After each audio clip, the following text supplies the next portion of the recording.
Okey, bismillahirrahmanirrahim. Assalamualaikum warahmatullahi taala wabarakatuh. Salam sejahtera, selamat petang.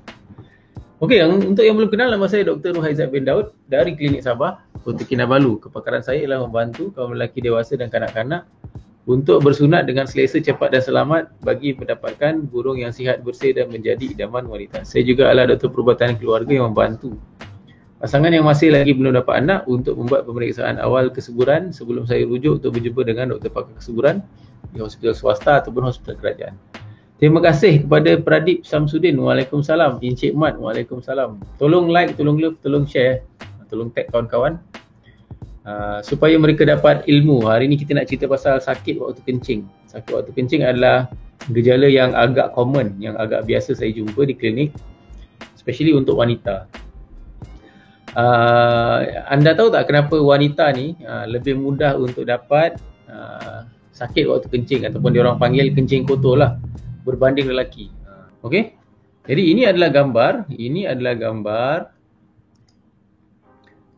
urinary tract infection. Okey, urinary tract infection pula. Ini adalah gambar urinary tract ataupun tract genitourinary. Nampaknya air kencing. Dia bermula daripada kita punya buah pinggang sebelah atas ni. Kalau nak tahu buah pinggang dekat mana, dia macam dekat pinggang lah. Tapi dia bukan di depan tau, dia di belakang. Belakang sini. Di belakang ada dua, kita punya buah pinggang kiri dan kanan. Okey, kiri dan kanan. Selalunya yang sebelah kiri ni ada tinggi sikit berbanding yang kanan lah. Okey. Yang mana fungsi buah pinggang ialah untuk filter kita punya darah dan mengeluarkan air kencing, mengeluarkan air, mengeluarkan bahan kimia, bahan kumuh lah daripada badan, urobilinogen, urobilin, apa lagi. Kita punya semua urea, ini adalah bahan-bahan kumuh yang kita tak boleh ada dalam badan. Jadi buah pinggang ataupun ginjal fungsi dia untuk filter itu semua masuk dalam air kencing, masukkan dalam kita punya air kencing. Jadi air kencing tu akan mengalir melalui satu salur namanya ureter kiri dan ureter kanan. Okey. Ureter ni berfungsi untuk menyambung antara kita punya buah pinggang dengan kita punya bladder. Bladder ni ialah pundi kencing. Jadi pundi kencing ni fungsi dia ialah untuk menakung air kencing yang turun daripada buah pinggang, difilter melalui ureter dan masuk dalam bladder. Okey, dalam bladder ni ya kita punya pundi kencing lah. Okey. Jadi bila air kencing penuh dalam pundi kencing sampai satu tahap, bladder ni fungsi dia boleh mengembang sampai satu tahap. Bila dia punya kandungan dia sudah penuh, dia akan hantar rangsangan untuk kita rasa nak kencing. Okey. Bila kita kencing, air itu akan keluar melalui uretra. Untuk lelaki memang ada prostat lah. Tapi kalau untuk wanita dia tak ada prostat. So dia akan keluar melalui ini salur kencing. Okey. Jadi ini adalah kita punya salur kencing, salur urinary tract lah, yang mana setiap orang memang ada. Ini adalah normal. Sekejap saya double check. Okey. Jadi bila kita cakap urinary tract infection, maksudnya jangkitan tu berlaku pada urinary tract yang mana dia boleh bermula daripada kidney, ureter, bladder dan uretra. Jadi bila ada jangkitan pada tract ini, kita panggil urinary tract infection. Okey, jadi tapi yang paling common ialah jangkitan pada pundi kencing lah. Pundi kencing yang mana selalunya dia berlaku pada wanita. Itulah saya tanya tadi. Kenapa wanita lebih mudah untuk kena jangkitan kuman pada air kencing berbanding lelaki? Okey. Let's go Putera Zafran. Saya bakal bersunat pada 11/12. Okey, mau sudah booking. Tahniah. InsyaAllah. Terima kasih kepada Mami kerana bookingkan untuk anak untuk datang bersunat di sini. Cik Puan Intan, Waalaikumsalam. Zaman Rahman dia tanya, adakah masalah batu karang juga disebabkan dari buah pinggang? Yes. Batu karang dia boleh bermula daripada tempat yang sama juga.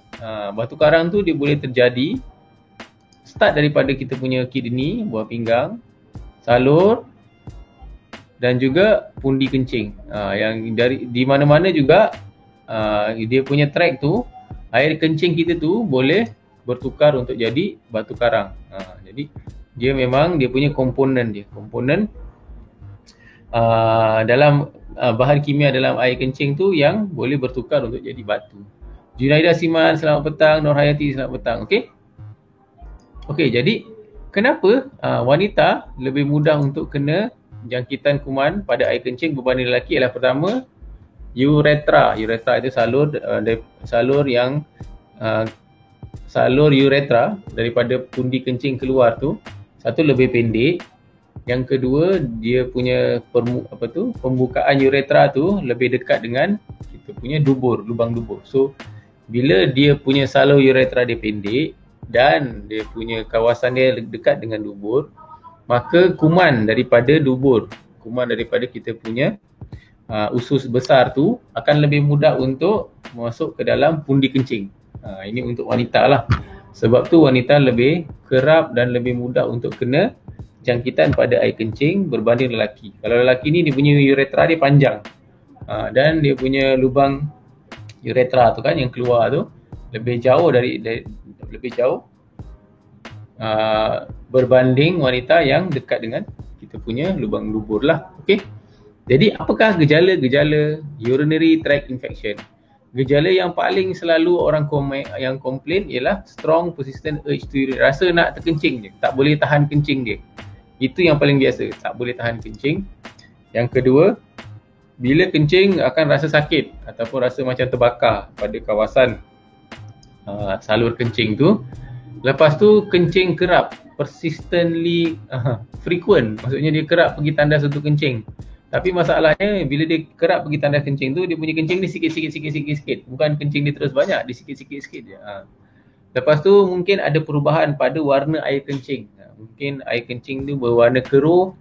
Mungkin juga air kencing tu boleh berwarna merah. Mungkin ada darah di dalam dia. Mungkin juga berwarna berwarna macam air teh begitu. Jadi ini mungkin ada pendarahan. Sebab kalau katakan jangkitan kuman tu berlaku lebih atas kan pada kawasan buah pinggang, kita takut ada pendarahan yang banyak ada di sana. Lepas tu air kencing berbau kuat. Kalau anda kencing, air kencing berbau kuat, maka mungkin anda ada jangkitan kuman. Dan yang last kali untuk wanita, kalau sekiranya anda ada rasa sakit pada pinggul, sakit pada ari-ari kan, pada ari-ari ataupun pada belakang, bila kencing rasa tak selesa, ini mungkin adalah gejala especially untuk wanita, gejala UTI lah. Okey. Dan selalunya mungkin juga kalau sekiranya jangkitan tu berlaku pada kidney, pada kita punya buah pinggang, yang mana jangkitan tu teruk lah. Buah pinggang saya tunjuk buah pinggang sebelah atas sini kan, buah pinggang sini ni. Mungkin anda boleh demam. Mungkin bila demam boleh ada pyelonephritis lah, demam sejuk menggigil-gigil begitu, rasa loya, rasa nak muntah. Kita takut ada pyelonephritis atau kita cakap jangkitan kuman pada kidney. Untuk pengetahuan anda, kita punya air kencing sebenarnya sterile. Air kencing kita adalah tidak ada kuman di dalam air kencing. Air kencing kita adalah sterile. Itu dalam bahasa perubatan lah. Tapi apabila kuman masuk melalui uretra kita ke dalam bladder, dalam buah pundi kencing, itu yang menyebabkan jangkitan tu boleh berlaku. Kalau untuk wanita, yang paling common ialah E. coli lah. Sebab E. coli ni ialah Escherichia coli daripada bakteria daripada usus masuk ke dalam pundi. Okey. Rasa sakit masa bladder full, macam mana doktor? Bagi CKD dan patient bahaya ke? Rasa sakit masa bladder full, kena kasih clearkan lah. Rahayu. Kalau masa bladder full, memanglah bladder full akan rasa sakit. Tapi kita tidak tahu sama ada bladder full tu ada kaitan dengan dia punya endometriosis. Saya rasa ini ada 2 atau 3 perkara berbeza. Dia tak ada kena-mengena pun. Bagi CKD, memang kalau CKD sepatutnya dia punya air kencing dia sangat sedikit ataupun dia tak ada kencing. Kalau dia memang dah kena dialisis, dia tak ada air kencing. Tapi kalau ada CKD yang early stage, yes, dia ada air kencing. Tapi memang nak kena kasih clear lah, janganlah tahan kencing. Okey. Untuk mengeluarkan batu karang. Okey, Zaman tanya pasal batu karang pula. Okey, kita cerita pasal batu karang lah. Sebab batu karang di dalam salur kencing boleh juga menyebabkan jangkitan kuman pada tract infection, tract urinary. Tract urinary boleh dijangkiti kuman untuk mereka yang ada batu karang. Okey. Jadi macam mana nak keluar batu karang? Dia bergantung dengan satu, dekat mana batu karang tu berada. Kedua, bergantung dengan saiz batu karang tu.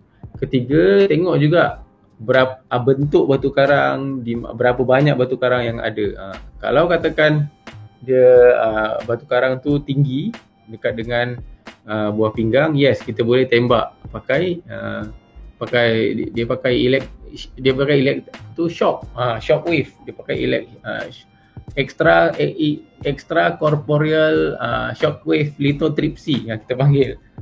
Dia kasih pecahkan batu tu menggunakan getaran dari luar. Tapi kalau katakan batu tu mungkin di sebelah bawah, mungkin dia orang akan guna, dia boleh guna secara manual lah, masukkan snare begitu kan daripada kita punya salur kencing untuk pecahkan batu dari bawah dan tarik batu tu keluar. Ini bergantung kepada saiz, dekat mana, berapa banyak batu tu, jenis batu, mungkin juga komplikasi lain lah. Itu nak kena discuss dengan doktor yang merawat. Tetapi batu karang akan kena balik kalau sudah dibersihkan. Boleh juga, dia boleh berlaku semula, bergantung kepada keadaan. Dia boleh berlaku semula. Mungkin nak kena adjust anda punya cara pemakanan, untuk minuman. Jadi itu semua di antara benda-benda yang boleh menyebabkan batu karang tu terjadi.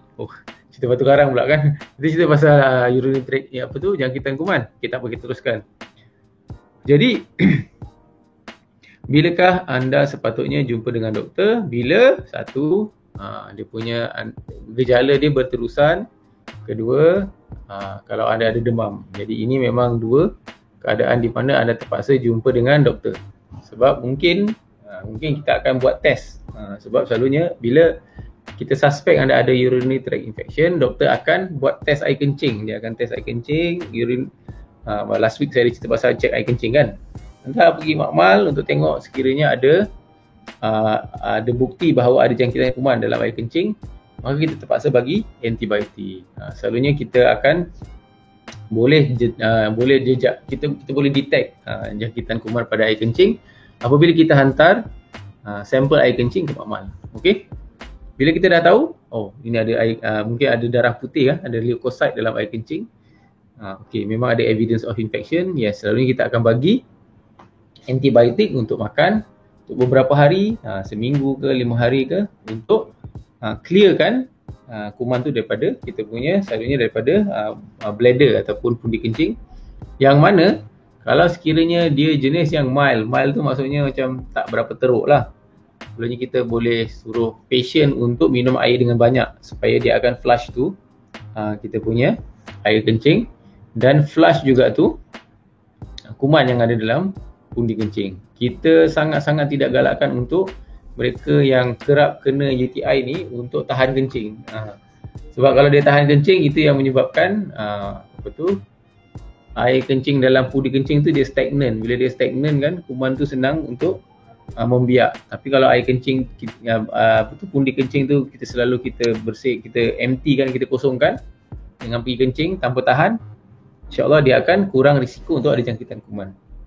Dan juga untuk wanita, especially wanita, oleh kerana dia punya uretra dia pendek dan salur kencing dia sangat dekat dengan vagina dan dia punya anus, bila kita cuci ataupun bersihkan, kalau nak lap gunakan tisu ataupun tisu basah ataupun tuala, lap dari depan ke belakang. Jangan dari belakang ke depan. Kalau dari belakang ke depan, ada kemungkinan kuman daripada anus ataupun daripada kita punya dubur tu boleh masuk ke dalam salur kencing, dan itu adalah salah satu sebab kenapa wanita kerap kena kencing berbanding lelaki. Saya dah 2 tahun kencing berdarah. Darah tu sikit je tapi tak nampak dengan mata kasar. Dah ultrasound kalau sudah tak ada batu. Bulan 12 masuk kamera pula. Okey, ini mungkin nak kena tengok. Mungkin ada polyps ke, kita tidak tahu. Mungkin ada inflamasi ke di dalam bladder, dalam pundi kencing. Yes. Sekejap minum air. Gatal pula tekak.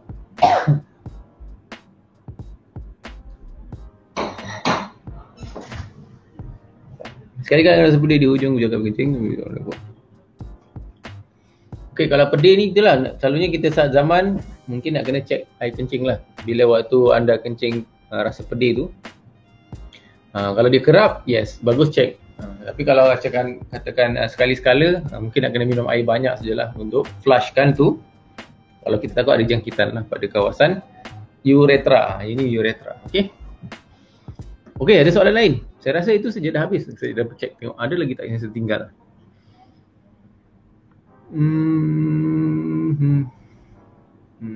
Okey, ya, rawatan dia sangat mudah. Minum air banyak, kita bagi antibiotik. Itu sahaja. Perlu ultrasound ke tidak? Selalunya untuk mereka yang memang straightforward urinary tract infection, ultrasound tak perlu. Tapi kalau kita suspek ada batu karang, yes, mungkin perlu ultrasound. Mungkin juga perlu buat x-ray untuk kita tengok kalau kita boleh nampak batu daripada x-ray dan batu daripada ultrasound tu. Sebab rawatan dia akan ada sedikit berbeza. Untuk mereka yang ada UTI, kita akan rawat jangkitan. Tapi untuk yang ada batu karang dan juga ada UTI, mereka yang ada batu karang memang agak lebih mudah untuk kena jangkitan kuman yang berulang. Jadi kita akan rawat kedua-duanya. Selalunya kita rawat yang acute dulu. Acute ni maksudnya kalau sekirakan dia punya jangkitan kuman dia teruk, yes, kita akan rawat jangkitan kuman dia, dan pada masa yang sama kita akan rujuk untuk jumpa dengan pakar urologi untuk kasih pecah tu batu. Okey? Okey, saya rasa itu sahaja. Ada lagi soalan lain ke? Kalau ada soalan boleh tanya sebelum saya akhiri saya punya sesi pada petang ini. Risk factor, okey, ni tak ada. Komplikasi itulah, selalunya memang kita kena lagi satu untuk wanita dan untuk lelaki yang sudah berkahwin. Sekiranya anda bersama-sama melakukan hubungan intim, memang kita sangat-sangat sarankan untuk anda kencing selepas melakukan hubungan intim. Sebab bila anda tidak clearkan anda punya bladder selepas melakukan hubungan intim, risiko untuk kena jangkitan pada pundi kencing tu lebih tinggi. Risiko untuk kena UTI lebih tinggi sebab anda tak bersihkan kawasan kemaluan selepas melakukan hubungan intim. Okey? Okey, terima kasih untuk yang bersama-sama dengan saya daripada awal sampai habis. Hopefully apa yang saya kongsikan ni bermanfaat. Tolong like, tolong love, tolong share, tolong tag kawan-kawan, tolong like dan follow Klinik Sabah punya FB page. InsyaAllah besok petang kita akan bersama-sama lagi untuk topik yang lain. Selalunya saya punya topik ni yang biasa-biasa je, tak ada yang special sangat. Sebab ini semua benda yang saya jumpa setiap hari. Saya jumpa setiap hari di klinik dan hopefully anda boleh buat sesuatu lah. Yang penting ialah anda tahu bilakah waktunya kena jumpa doktor. Kalau dah terlampau kerap, kalau dah terlampau sakit, kalau dah demam ataupun kencing memang bertukar warna, yes, kena cepat-cepat cek. Sebab lagi cepat kita cek, akan lebih mudah untuk kita rawat lah. Okey, sampai sini saja. Assalamualaikum dan selamat petang.